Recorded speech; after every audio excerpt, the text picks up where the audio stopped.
他把鞋油涂在脸上，连续10年，每天都要涂1盒，10年来没洗过脸，除了眼睛和嘴巴，脸上都被厚厚的鞋油覆盖。鞋油干裂后令他疼痛难忍，即使这样，他依旧每天涂抹鞋油，从1天涂抹1次，直到后来的1天涂1盒，边涂还边笑。问他为什么要这样，他就什么都不说，紧张的环顾四周，焦急的等待着什么，又好像在躲避着什么。随后跟着一个女人来到衣服回收箱找衣服，说女人是他姐姐，询问姐姐情况，姐姐却越来越激动，看着不太聪明的样子。晚上他们就随便找个凳子睡觉，此时温度零下4度。节目组想要帮助他，却被拒绝了。节目组带他们来到派出所，想确定一下他们的身份，根据指纹找到了他的家庭信息。节目组决定带他们回家，刚上车，一听说要回家，姐姐立马暴躁地哭了起来，还让节目组赶紧放她走。没办法，只好原路返回。随后姐弟俩坐上地铁，消失在了镜头里。节目组单独去拜访了他家里，父亲说他俩智力有缺陷，经常离家出走，曾经多次阻止也无济于事。为了寻找他们，父亲到处张贴寻人启事，一直没有回音，还以为姐弟俩已经遭遇不测了。节目组想要帮他们团聚，在车站找了好几天，终于找到了姐弟俩。至于为啥不愿意回家，姐姐还是没有说。节目组给他们提供了一个住的地方，经过长时间的劝说，他决定洗脸了。鞋油成块的掉落，整整洗了3个小时，终于清洗干净，这样看着正常多了。跟心理医生交流后才知道，之前有人在地铁看到智力缺陷的他，就无缘无故的开始殴打，往他脸上涂鞋油，还警告他如果不想挨打就要一直涂鞋油。慢慢的，为了保护自己，他就开始主动往脸上涂鞋油。这时姐姐也说出了离家出走的真正原因，原来姐弟俩还有一个哥哥，哥哥脾气暴躁，经常对他们拳打脚踢，两人天真的以为只要哥哥看不到他们就不会挨打了，才会不断的离家出走。经过长时间的心理咨询，姐弟俩终于放下心理包袱，同意回家，一家人终于团聚了，还表示以后不会再离家出走了。大妈脑袋里长了一块吸铁石，头上总会吸到曲别针之类的小东西，而且还不会掉，走到哪吸到哪，但脑袋看起来没有任何异常，而且最近经常无缘无故的头痛，疼得他满头大汗，去医院做了脑部 CT， 但机器一直叫个不停。医生刚开始还怀疑他戴了发卡，经过多次检查，医生也震惊了，他脑袋里还真的有一个12毫米的东西，边缘看起来很锋利，就镶嵌在头骨上，距离大脑不到1毫米，如果穿破头骨的话，那后果不堪设想。奇怪的是，头上并没有任何伤口，大妈也完全不记得这东西是怎么进入脑袋的。医生怀疑是小时候摔倒后，这东西就卡在了脑袋里，当时没注意，慢慢的伤口就愈合了。随后大妈被送进了手术室，经过漫长的等待，医生成功把这东西取了出来，在体内存在了30年，表面都已经生锈了。那到底是不是吸铁石呢？经过分析这东西和吸铁石成分很像，专家说这种金属一般都是用作加热元器件，像吹风机了、取暖器里面都有这种东西，很难想象是怎么进入脑袋的。手术后大妈状况良好，再次进行 CT 扫描，机器也没有响，看着伴随了自己30年的吸铁石，大妈唏嘘不已。无独有偶，下面这个大爷脑袋里也有个东西，大爷脑袋里有一颗子弹，只要一思考脑袋就会疼。子弹已经存在了40年，很多年前和朋友玩射击，被朋友不小心打到的，当时就做了手术，本以为子弹完整的取了出来，但由于最近剧烈头痛，去了医院，才发现脑袋里还有残留的碎片，专家都不敢相信他还活着。妻子很震惊说一直以为丈夫脑袋都是浆糊，没想到还真差点成浆糊。但是现在有个棘手问题，子弹距离大脑关键区域只有3毫米，要想取出子弹，很有可能会造成更大的事故。由于暂时没有太大的问题，医生建议保守治疗，平时头痛的话可以吃点药。大爷也觉得本来子弹都在脑袋里待了40年了，也不差这几年了，对吧？和他一样，这个男人脑袋里有一颗螺丝钉，而且头上没有任何伤口，不记得怎么卡在里面的。他说之前被椅子撞到了脑袋，当时血流不止，去医院做了脑部 CT， 才发现脑袋里有一个2厘米的东西。不过还好，这东西只停留在了头骨上，医生认为可能是螺丝钉，但五金店老板表示自己没见过这种螺丝钉。母亲也很震惊说他小时候头上没有受过伤，和医生商议后决定立即开展手术。几个小时后，东西终于被取了出来，医生认为是雨伞的伞头，确实非常像。他也说小时候经常和小伙伴拿伞打着玩，可能无意间就卡在了脑袋里。不过现在他可以健康的生活了。要我说更奇葩的还要数下面这个大妈。大妈屁股上长了一块6厘米长的玻璃，玻璃已经存在了36年，她却毫无察觉，还说一点都不痛。直到一次健身的时候，突然屁股剧烈疼痛，检查过后才发现屁股里竟然有一块玻璃，玻璃距离肠道只有1厘米，剧烈运动或者稍有不慎都会伤到内脏，按说都会出现感染或者肿胀的情况，但大妈36年来没有任何症状，这就很奇怪了。那玻璃是如何进入身体的？大妈回忆说，年轻时有次不小心撞碎了玻璃门，当时就腿上扎了一个玻璃碎片，其他地方没感觉到疼，万万没想到屁股上还有一个，就这样存在了36年。下面这个男孩也很神奇，他从8岁就开始脱发，全身上下一根毛都没有，眉毛光秃秃的，下巴也干干净净，甚至连睫毛和鼻毛都没有。同学们嘲笑他是怪胎，这让他很自卑，不管去哪都要戴着帽子，连帽子后面的洞也要缝起来，永远坐在教室最后一排。他说走在街上，感觉别人都在议论他，甚至患上了抑郁症，休学了1年，即使在家里也要戴着帽子。母亲说去过很多医院都没有治好。节目组带他找到毛发专家，检查了半天，终于在显微镜下发现了一根毛发。专家说这种情况是有可能治好的。听到这话，母亲激动的哭了，她也重新燃起了对生活的希望，决定不再在乎别人异样的眼光，别人爱说什么就说什么，那就祝他赶快自信起来吧。好了，我是岳贝，关注我，每天一个迷惑行为大赏。他把一坨便便锁在了保险箱里，还说这坨便便价值1000万，里3层外3层的打开，这不就是块石头吗？但他说这是鲸鱼的便便，叫龙涎香，高档香水就是用这玩意儿做的，比黄金还要贵10倍，一克就能卖3000块。便便呢是在自家鱼塘发现的，他本来也以为是石头，没想到扔在水里竟然飘了上来，这就很神奇了。上网那么一查，和网上说的龙涎香非常像，这不一夜暴富了吗？工作人员闻了闻，确实没什么臭味，难道真的是龙涎香？朋友们都觉得这是真的，但村里老人说他们这片根本就没出现过鲸鱼，哪来的鲸鱼便便说再多都没用。接下来直接找专家，专家说这玩意儿很稀有，一般100只鲸鱼里面只有1只鲸鱼体内会有龙涎香，这其实就是鲸鱼体内的结石。专家对着便便一阵猛闻，还做了个简单的测验，各种特征非常符合，初步判断这可能就是龙涎香。大叔那是越听越兴奋，但专家说还需要进一步采样化验。一番分析后，大叔满怀期待，然而结果却显示这并不是龙涎香，只是一个在海上漂浮很久的塑料泡沫。大叔的宝贝瞬间一文不值，妻子安慰大叔，但大叔反手就撒了一波狗粮，那泡沫就给捡了。然而下面这个小哥也把不值钱的东西当成了宝贝，他能用各种蔬菜当乐器，只见他掏出胡萝卜就吹了起来。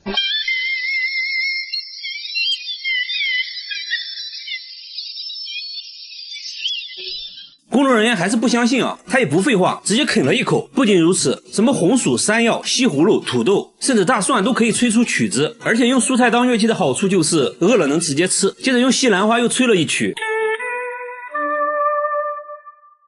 还用山药做的乐器吹了一个。然而把蔬菜做成乐器也不容易，首先就要保证蔬菜的新鲜程度。在冰箱拿出一根硬邦邦的萝卜，先用工具把萝卜掏空，然后在表面打孔，每一步都要非常小心，还要不断测试音准，一点点调整孔洞大小。节目组决定升级挑战，拿来了西瓜、鸡蛋和大葱。小哥轻蔑一笑，就这，手起刀落就把3样食物变成了笛子。没想到还都吹响了。现在有个问题就是乐器的保鲜时间太短，一旦蔫了，音色就不纯正了，一般用完就要被妻子拿来做成菜，或者打成蔬菜汁喝掉，因此每天都要重新买新鲜蔬菜，这成了一笔不小的花费。他现在呢已经到了痴迷的程度，甚至在工作中也要做乐器，拿着一颗洋葱就开始制作，同事都被震撼到了。不过要说奇人，那还是得看下面这位大叔，他能在头发丝上刻100个字。只见他先把头发固定起来，接着用微雕刻刀在上面刻字，最后呢给头发上个色，文字在显微镜下就显现出来了。不仅如此，他还可以在沙地上刻字，也能在5厘米的石板上写一部千字文，这可不是一件简单的事，他需要2年才能全部完成，期间还要更换20多种刻刀，比硬币小很多的铁块上也能刻800多个字，相对来说在小米粒上刻字就显得简单多了。大叔说头发上刻字很考验人的耐性，刚开始做的时候刻了100多根头发，1年下来呢只成功了2根，为此自己头发日渐稀疏，现在都是用别人的，见到别人都是先看头发，黑长直是他的最爱。他现在还开了头发展览，小朋友都看傻了。大叔目前只能在头发上写1行字，还说希望以后可以在头发上画一幅清明上河图。下面这个奶奶虽然没有大叔厉害，但也值得一看。90岁的奶奶经历过车祸后，腰板竟然变直了，之前在家里走路都要扶着墙，墙上还留下了一道痕迹，现在呢上楼都不费劲，专家都表示不可思议。奶奶说出车祸后自己当时就懵了，什么都不记得，醒来就变成这样了，就很神奇。那就祝奶奶一直健康下去吧。好了，我是岳贝，关注我，每天一个迷惑行为大赏。老人死了15年，身体却没有腐烂，甚至散发出淡淡的清香，手指甲还在生长，连血管都清晰可见，甚至还长出了黑头发。家人都认为奶奶并没有死，只是睡着了而已。他们会定期给奶奶剪指甲，每天还要给奶奶擦身体，单独给她做饭，看着成为一具干尸的老太太。节目组也震惊了，原来15年前奶奶突发疾病住院，在9天不吃不喝的情况下，竟然喷出了16斤便便，接着就断气了。奇怪的是，体温并没有下降，一直维持在36度，身体也不僵硬，病，除了没有气息外，没有任何去世的症状。家人把奶奶接到了家里，慢慢就变成了一具干尸。专家说，只有在极其干燥或者寒冷的地方，才有可能形成干尸。然而当地的天气高温潮湿，这种环境下没有腐烂，就很不科学。节目组觉得可能做了防腐处理，但家人却说并没有做过任何处理，还说奶奶有个特别的习惯，那就是吃斋，一吃就坚持了50年，这有可能是奶奶肉身不腐的原因之一。奶奶的事在当地广为流传，很多人慕名而来，想要一睹真容，还觉得他家的井水有神奇的功效，都用瓶子接水喝。至于究竟是什么原因，专家也没有给出解释只能说真的很神奇。然而下面这面墙也很奇怪，他家的墙会哭，只要静静的听就能听到抽泣的声音，整整哭了10天。店主说有时用力敲2下，他又会稍微停一会儿，越到晚上哭声越大，搞得人心惶惶，顾客都被吓跑了。工作人员录下声音，找到了专家，对声音进行了波长分析，总之结论就是这声音明显是一种有生命的东西。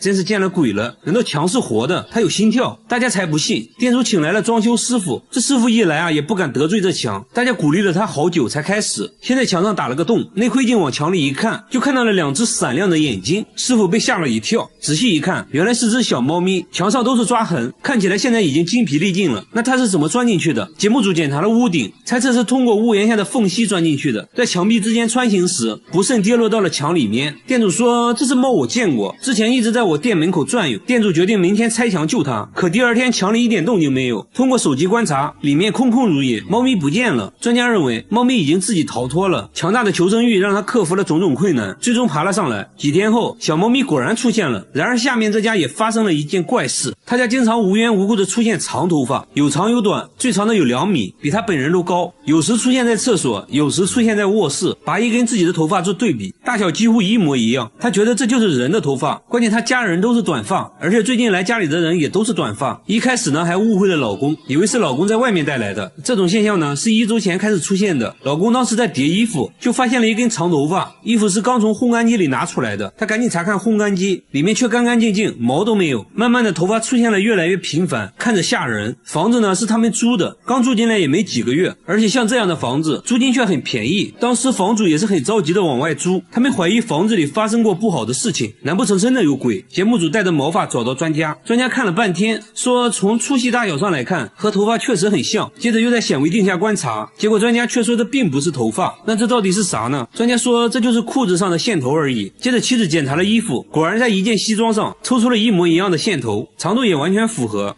虚惊一场。好了，我是预备关注我，每天一个迷惑行为大赏。你因为智齿疼得睡不着，来医院一看，这颗智齿竟然是横着长的，仅仅冒出了一点头，缝隙里一直残留小鳞石，导致发炎肿胀，拔牙难度非常大，直到切开牙龈才知道有多可怕。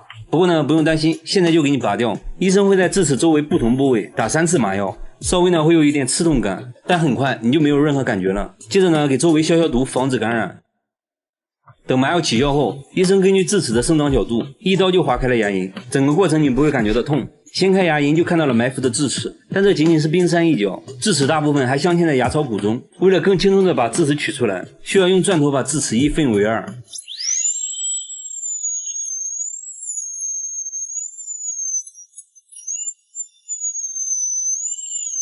虽然你感觉不到疼，但能听到电钻声，还能感受到电钻的震动，整个头都嗡嗡的。现在呢，利用杠杆原理把智齿撬断，你会听到嘎嘣一声，但是呢不必紧张，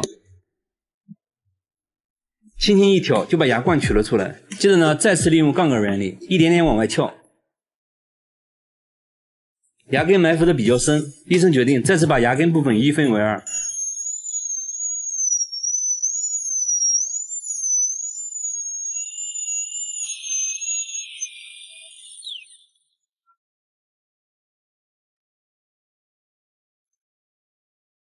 现在呢就比较好弄了，轻轻一抠，牙根就取了下来。拔掉智齿留下的洞会被血液填满，半小时之内会形成血凝块，经过24小时，血凝块会变得坚固结实。所以呢，拔牙24小时内不要刷牙和漱口，否则有可能使血块脱落，导致干潮症，那将痛不欲生。接着医生开始缝合伤口，就这样打个漂亮的结，剪掉多余线头就结束了战斗。有些情况呢不用缝合，需要咬住纱布来帮助止血，一般需要咬半小时左右。拔牙2小时后可以吃一些流质类的食物，不可以喝热水或者过硬的食物，避免剧烈运动，多休息。几天过后又是一条好汉。你因为牙疼的睡不着，来医院一看，蛀牙内部已经被掏空，看起来呢已经坏到了牙神经，直到钻开牙根管才知道有多可怕。首先麻药是少不了的，等麻药起效后，医生开始用钻头去除腐质。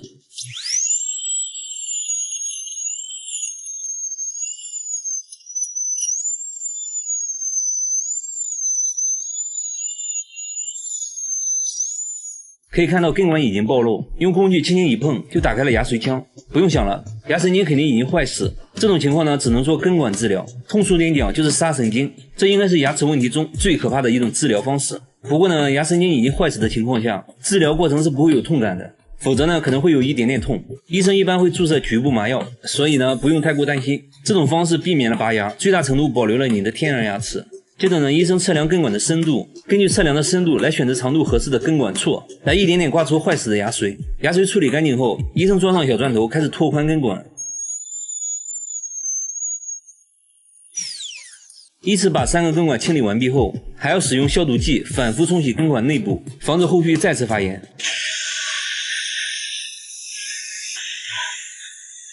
接着呢，插入3根类似棉签的东西，对根管内部进行干燥处理，随后在根尖里涂上一层密封剂，接着使用牙胶来填充根管，这样呢就可以完美填充牙根管，不会留下任何间隙。接着呢，使用加热工具熔断牙胶，依次对3个根管进行同样的操作。接下来用树脂继续填充根管顶部，通过光固化灯快速固化，这样呢根管部分就填充好了。接下来还要使用钻头继续打磨牙冠部分，方便接下来塑形。随后对于牙冠部分涂抹酸死剂，目的是为了清理杂质。等待片刻后，处理掉酸死剂，开始填充复合树脂。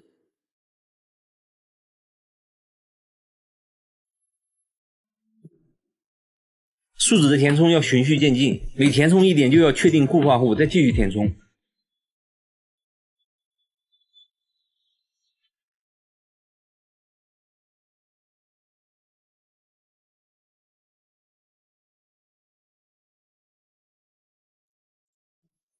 就这样，医生用工具塑造出了一个人工牙冠，最后呢，再对人工牙冠进行打磨抛光，这样就完成了复杂的根管治疗。一般情况下，根管治疗后的牙齿寿命大约为11年。记得好好刷牙。你的2颗门牙中间发生了蛀牙，一张嘴就像卡在牙缝里的奥利给。医生看了一眼，二话没说，连麻药都没打，直接上钻头先把腐质去掉。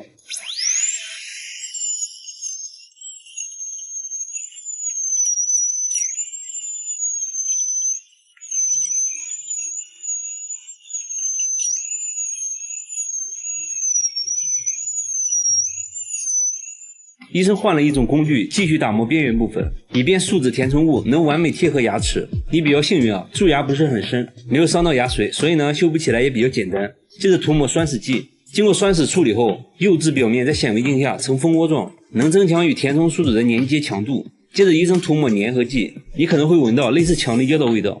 接着医生使用光固化灯照射，让粘合剂快速固化。接下来在牙缝中放置一个薄膜隔开。现在呢开始填充树脂。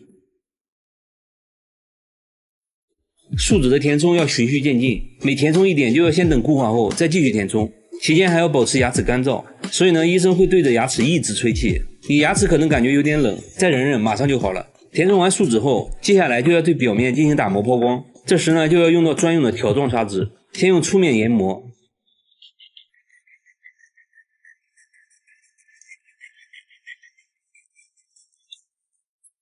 随后移到光滑的一面再磨一次，另一颗牙齿也做同样的操作。这还没完，医生又换上了专用砂轮继续打磨。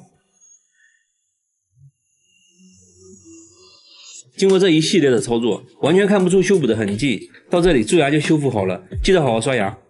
你这颗牙已经烂透了，为了能啃骨头，你准备花2万块钱种一颗牙，整个种牙过程需要持续半年左右，但最后的成品惊艳了我。首先呢，要把坏牙拔掉，牙齿比较松动，直接上钳子，很轻松就拔了下来。现在呢，需要等待2到6个月，让牙槽骨恢复生长，填满空隙。6个月后开始进行种牙。第一步，进行断层扫描分析，对口腔进行全面检查以及确定种植方案。接着呢，进行麻醉和消毒。等麻药起效后，医生一刀就划开了牙龈，掀开牙龈，牙槽骨就露了出来。这些大大小小的钻头都是用来在牙槽骨上钻孔的。牙槽骨的表层骨质密集，比较硬。刚开始要选择8毫米的小钻头，预开孔。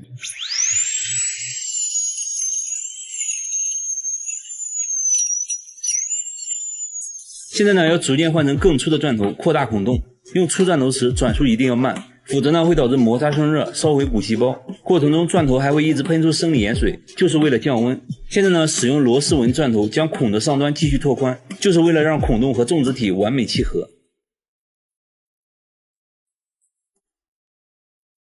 孔打好后，医生取来像螺丝一样的种植体，开始种植的时候要尽量调低转速，慢慢推进去，才不会使接触面骨细胞损坏。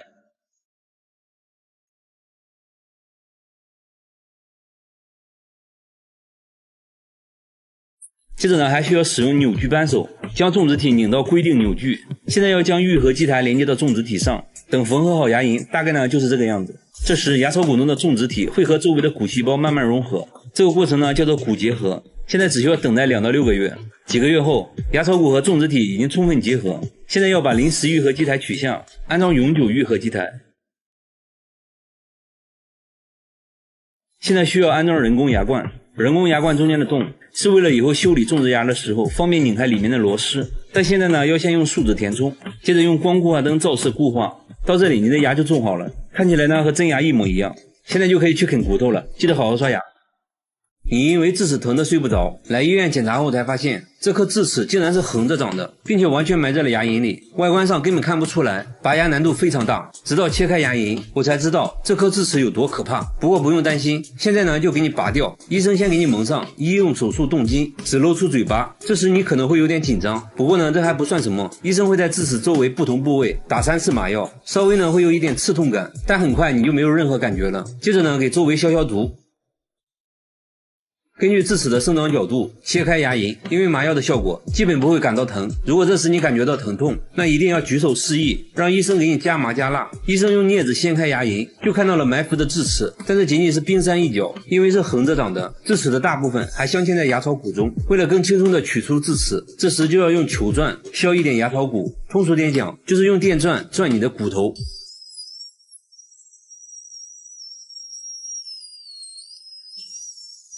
这时的你感觉不到疼痛，但能听到电钻声，还能感受到电钻的震动，整个头都嗡嗡的。即使这样，也不能直接把智齿拔出来，医生还要切开牙冠和牙根，把智齿分为2部分，分别拔出，所以呢又需要用到钻头。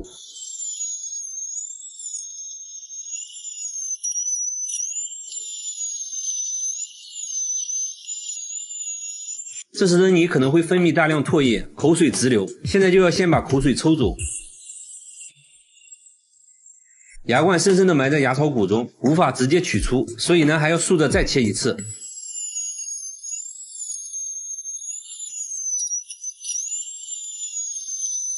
再次把口水吸干净后，就可以一块一块的把切好的牙冠部分取出。现在只剩下牙根了，由于埋得太深，还要再削一点牙槽骨。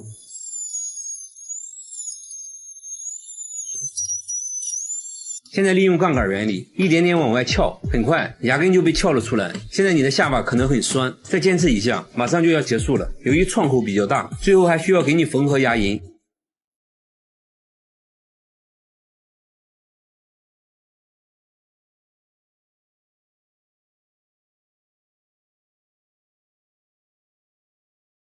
就这样打个漂亮的结，剪掉多余的线头，就结束了战斗。为了让牙龈尽快愈合，你需要咬住一块纱布，保持2个小时，1周之后来拆线。期间不可以喝酒抽烟，避免激烈运动。好了，拔掉智齿，你有没有觉得轻松了很多？你知道牙套是怎么装上去的吗？这位小哥来矫正牙齿，因为他的牙齿非常拥挤，需要先拔掉3颗，拔牙后就可以获得足够的间隙，使牙齿能够很好的内收。接着呢，涂上酸死剂处理牙面。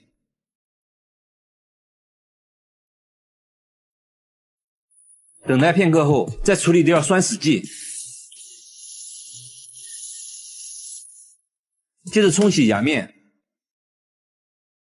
今天是个大工程，你这颗牙坏得非常严重，牙齿内部还不停地冒血，直到钻开牙根管，才发现情况远比想象的更严重。医生给你蒙上手术巾，开始了操作。按照惯例，麻药是少不了的。等麻药起效后，医生开始用钻头去除腐质。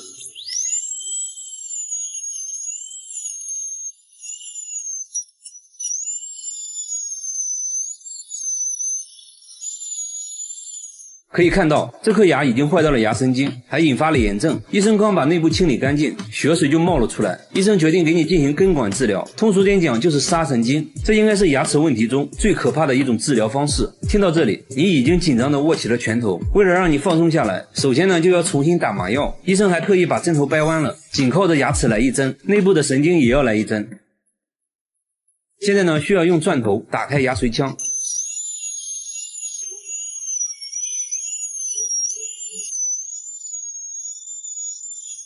吹干后可以看到根管已经完全暴露，接着医生测量根管的深度，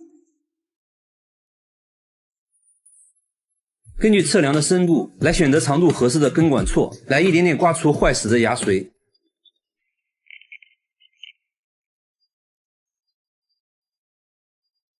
依次把3个根管清理完毕后，还要使用消毒剂反复冲洗根管内部，防止后续再次发炎。牙髓处理干净后，医生装上小钻头，开始拓宽根管。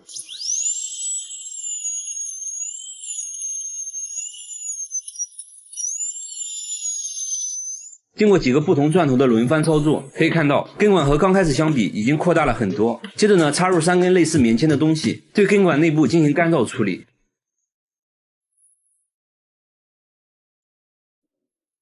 接着呢，要使用牙胶尖来填充根管，牙胶尖要先裹上一层密封剂，这样呢就可以完美填充牙根管，不会留下任何间隙。接着使用加热工具熔断牙胶尖，依次对3个根管进行同样的操作。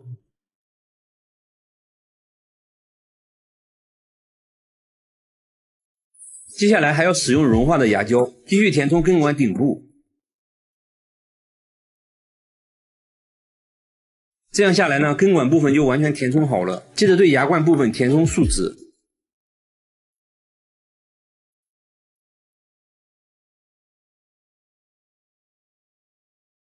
最后安装上人工牙冠，这样呢就完成了复杂的根管治疗。这下你又可以想吃什么吃什么了。大姐是吃鲱鱼罐头长大的，什么臭她就吃什么。她尝试过吃屎，但是不喜欢啊，因为不够臭。臭豆腐只能算是小甜点。下水道的气味对她来说那就是新鲜空气。和朋友聚餐，朋友想要挑战一下，夹起一块鲱鱼，刚放进嘴里就止不住的呕吐，她却什么都感觉不到。不一会儿自己就干完了一盘鲱鱼。大姐现在最爱吃的却是鳐鱼，因为鳐鱼比鲱鱼还臭10倍。节目组邀请了几位鳐鱼爱好者来到鳐鱼发酵车间，门一打开，一股比下水道还要臭100倍的味道袭来，怎么给你形容呢？狗闻了都嫌臭，熏得眼睛都睁不开。其他人纷纷败下阵来，大姐却直接贴着鳐鱼闻了起来，越闻越上头，好想吃一口。不仅如此，大姐生活中也是处处重口味，做菜要加5勺盐，半斤辣椒面，这样吃起来才有滋有味。那她为什么会这样？她却说其实自己闻不到任何气味，冰箱里的食物坏没坏，自己也无法从气味中分辨，只能尝了才能确定是否过期。因为闻不到任何气味，也让她暴露在危险中，天然气泄漏自己也毫无察觉，食物烧焦了也不知道。节目组带她来医院检查，一番检查过后，医生说她的嗅觉功能已经完全丧失了，味觉也在退化，这种情况是没办法治疗的。不过闻不到气味并不完全是坏事，大姐是养老院护工，平时的工作就是帮老人换尿布之类的，因为闻不到气味，所以工作起来很轻松，自己也很喜欢这份工作，把缺陷变成优势，大姐还是很值得我们学习的。但是要说吃的奇葩，下面这个小伙表示不服，他抓起一把沙子塞进嘴里，嘎嘣嘎嘣的吃了起来。周围人的表情说明了一切，他却说沙子比糖还要甜，还让旁边的大叔尝一尝。大叔露出了关怀智障的眼神。又到饭点了，他从袋子里掏出2把沙子，这就是他今天的主食。接着大口大口的吃了起来，那是干净又卫生啊。吃完还张嘴让节目组检查了一下，是沙子没错了。他没事就去工地吃自助餐，工地上的沙子新鲜可口，品类多，量还大。来到工地先试吃一下，这个比昨天的甜。哎呦，这边又上新品了，白沙还真没吃过，一口下去，还有海鲜味。他的经验是红沙比较甜，白沙比较咸，不好吃。在此呢，感谢小哥的分享，让我们知道了白沙不好吃。他说自己5行缺土，累了困了就要吃沙子，沙子能为自己提供能量，所以每当工作累了，他第一时间不是休息，而是找出随身携带的沙子，舀上一勺直接开灶，只要吃上一口，整个人都精神了。然而他开始吃沙子的原因却很让人心痛。原来他小时候家里很穷，3天都吃不上1顿饭，饿得受不了了，就想着吃沙子来缓解饥饿。这一吃不要紧，他打开了味觉新世界，竟然爱上了这种味道。但是大家不要模仿，我替大家尝了，一点都不甜，比屎还难吃。最后我有个疑问，吃进去的是沙子，那拉出来的是混凝土吗？没钱的吃沙子，那有钱的吃啥呢？下面这个小哥就很搞笑，她一吃东西就会流泪，并不是辣哭的，就算吃米饭也会止不住的掉眼泪，而且只有左眼会流泪，吃饱以后就不会流泪了。而当她看电影被感动了，就换成右眼流泪了，两只眼睛分工明确，就很神奇。妈妈说她出生的时候就这样，只有一只眼睛流泪，还给节目组看了照片，但照片上明明两个眼睛都在流泪啊。妈妈说是因为她手里还拿着零食呢，正好凑齐了一对。她说吃不同食物流泪的程度也不一样，好吃的流泪多，口味一般的只会掉2滴意识一下，所以公司聚餐都会让她先吃，看泪水大小判断食物美味程度。妙啊，这种特殊技能对工作也有一些影响。她是一位歌手，在外演出化好妆后就不能吃东西了，调皮的同伴强塞给她一粒爆米花，没一会儿眼泪就掉下来了。节目组带她来医院做了全面检查，医生说很可能是神经末梢问题，接着又对眼睛做了测试，医生说这种病叫鳄鱼的眼泪，是由于唾液神经和泪腺交织在了一起，吃东西流的泪应该是唾液，只是有点恶心而已，并不会对身体造成任何伤害。最后小哥也说不是什么大病，我就放心了，以后准备去演戏，会把缺陷变成优势，哭戏一定会演得很好。好了，我是岳贝，关注我，每天一个迷惑行为大赏。这是一棵会生钱的树，每天都能在树下找到1枚硬币，这些就是最近收集到的硬币，很奇怪，都是50的。店主说2个月前打扫卫生时，在店门口的树下意外发现的，之后每天都会出现1枚硬币，他也不敢用，只是把硬币收集起来。对于这种现象，有人说柿子树果实累累，象征着家族兴旺，可能是有人对着树许愿丢的硬币，这种说法还是挺靠谱的，毕竟我们这边也有许愿丢硬币的做法。奇怪的是，附近其他柿子树下面却找不到任何硬币，只有他店门口的树会这样，这就有点诡异了。店主很焦虑，这是有人在对自己下蛊施法吗？节目组安装了摄像头，想要找到丢硬币的人。经过漫长的等待，一位可疑的大妈出现了，她不经意地路过柿子树，随手朝树下丢了一个东西。节目组迅速出击，面对质疑，她却说什么硬币不硬币的，我丢的是一片树叶。原来大妈喜欢闻树叶的味道，时间一长，树叶的味道就淡了，自己就随手丢了而已。看起来好像真的不是这位大妈。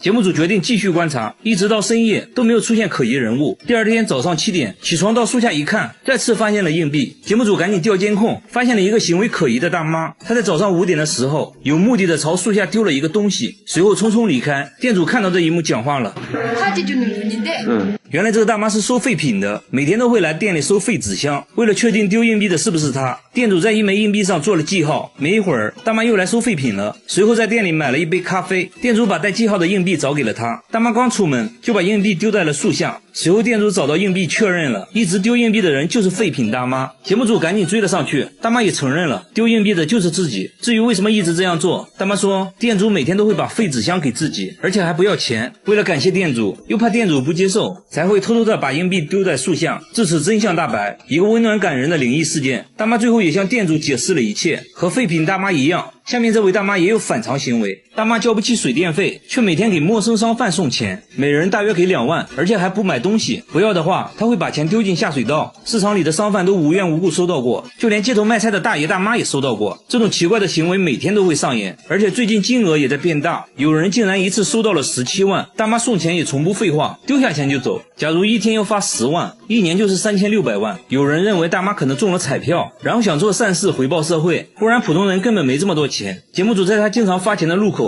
安装了摄像机，经过漫长的等待，一个拉着购物车穿红色衣服的女人出现了。她先来到银行取钱，取完钱随手把一些钱送给了旁边坐着的老太太。老太太说真的奇怪，我都不认识她啊。大妈刚离开银行就开始给路边的小贩发钱，发完继续去下一个地方。节目组追上大妈想了解下情况，大妈发现了摄像机，拉着购物车就溜了。大妈的迷惑行为还在继续，买了几个汉堡后给旁边的人分了几个，路边树底下丢一个，剩下的直接丢进了垃圾桶，这多少就有点浪费啊。经过长时间的沟通，大妈同意让节目组跟她回家。和大家想象的不一样，她家里很破，而且家里只有大妈一人，那她为什么要给别人送钱？大妈却一口否认，说自己没有给别人送过钱。交不起水电费的大妈每天却给陌生人送钱，问她为什么这样做，大妈却说自己没有给陌生人送过钱。节目组说我们都拍下来了，就是你啊。大妈改口说自己是奉命办事的，是大山守护神让自己这么做的。然后大妈又扯了一些有的没的，越说越玄幻。节目组还发现她家一直没有交水电费，大妈的存折上也只有几万块，看起来生活本身就很困难了，根本不足以支撑她每天出去送钱。这时大妈又说自己把股票卖了，但看起来像是临时编的谎话。第二天大妈又去去了银行，把刚取出来的15万直接放在大厅的凳子上，谁想要谁要。节目组把钱收起来还给大妈，大妈突然哈哈大笑，直接把钱丢进了下水道。这种反常举动，节目组觉得有必要带大妈去看医生了。街道办事处的工作人员都知道大妈的情况，想要帮助她都被拒绝了。节目组想要说服大妈去医院，还是被拒绝。接着大妈还哭了起来，经过连续几天的劝说，大妈同意去医院。一番交流过后，魏浩宇医生认为大妈患有精神分裂症，同时还出现了幻觉，都是由于长期缺爱导致的。医生建议大妈要敞开心扉，分享自己的感受。街道办事处表示会帮助大妈，给她温暖，让大妈感受到被爱。曾经收到大妈钱的商贩也表示会把钱还给大妈，希望她能好起来。至于她的钱到底哪里来的，节目中也没说明白。就这样吧，如果现实中遇到这种送钱的人，你们一定不要大惊小怪的，请叫上我，谢谢。我是月贝，关注我，每天一个迷惑行为大赏。他要挑战2天减肥40斤，还说减肥是世界上最简单的事。现在体重192斤，腰围104厘米。废话少说，挑战开始。他先穿上6件保暖内衣，外面再套上2件羽绒服。要知道这可是夏天啊，外面气温38度。这还没完，他竟然打开了取暖器，就这样在密闭的房间内跳绳，1分钟要跳200个。没一会儿他就满头大汗了，但他并没有停止，跳了整整3小时。完事后脱掉上衣，轻轻一拧。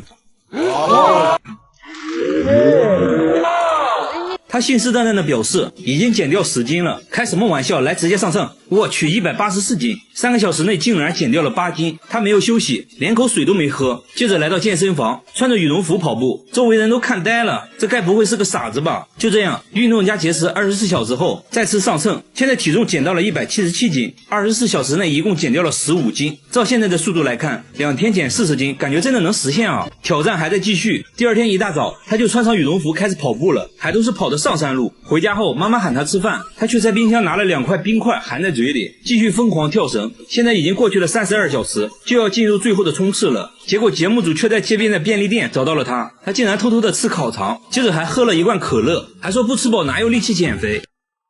不过还好，回家后他继续运动到深夜。第二天一早，挑战时间到，他已经准备好上秤了。结果现在体重是166斤，也就是2天内减掉了26斤。虽然有一点点打脸，但这样也很夸张了。他认为是烤肠和可乐影响了自己，还说自己最高纪录1天减过30斤。那么他为什么要用这种方式减肥？原来他曾经是一名拳击手，拳击比赛是分重量级的，为此他进行过无数次的节食减重，知道如何快速的减重和增重。但是大家不要模仿，毕竟人家是专业的，是个狠人。但是要说狠，下面这个男人表示不服。大叔疯狂的用脸撞树，1分钟要撞60次，树枝被撞得来回摇晃，头上都出血了。他却说自己在锻炼身体，随后拿出502涂在流血的额头上，真是个狠人啊！节目组摸了一下，确实硬邦邦的，真的不会痛吗？大叔轻蔑一笑，说我都做了5年了，还劝大家不要模仿，不然很有可能脑袋开花。妻子说从来没见他额头好过，因为他每天都会撞树。说实话，我有点心疼那棵树了。大叔工作时却很安静，完全没有暴躁的样子，那他为啥会选择这种奇葩的锻炼方式？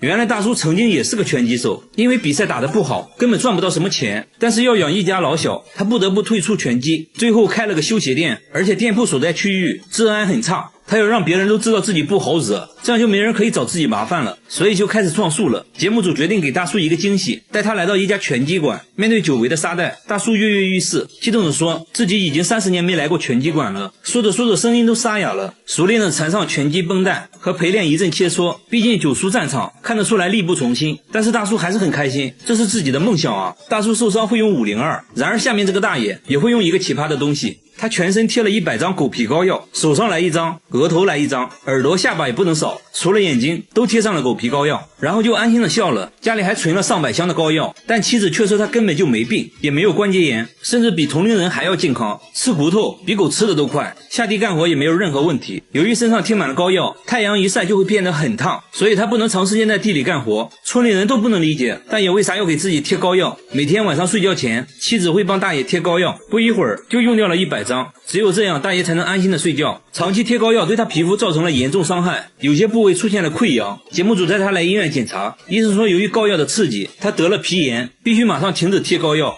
那他为啥10多年来每天坚持贴膏药？原来10年前，大爷不小心掉进了一个大坑里，过了3天3夜，自己才慢慢爬了出来。从那以后，他开始每天做噩梦，感觉有1万只蚂蚁在身上爬来爬去。偶然贴了一次狗皮膏药后，竟然连续2天都没有做噩梦。从那之后就离不开膏药了。身体没问题的话，那8成就是心理问题了。心理医生给大爷做了专业的心理测验，结果医生确实大爷没有任何心理问题，而且狗皮膏药中确实有一些凝神成分。鉴于他皮肤问题，医生还是建议少用膏药，可以定期来医院做辅导，慢慢改掉坏习惯。我怎么感觉大爷就是单纯的不想下地干活啊？好了，我是岳贝，关注我，每天一个迷惑行为大赏。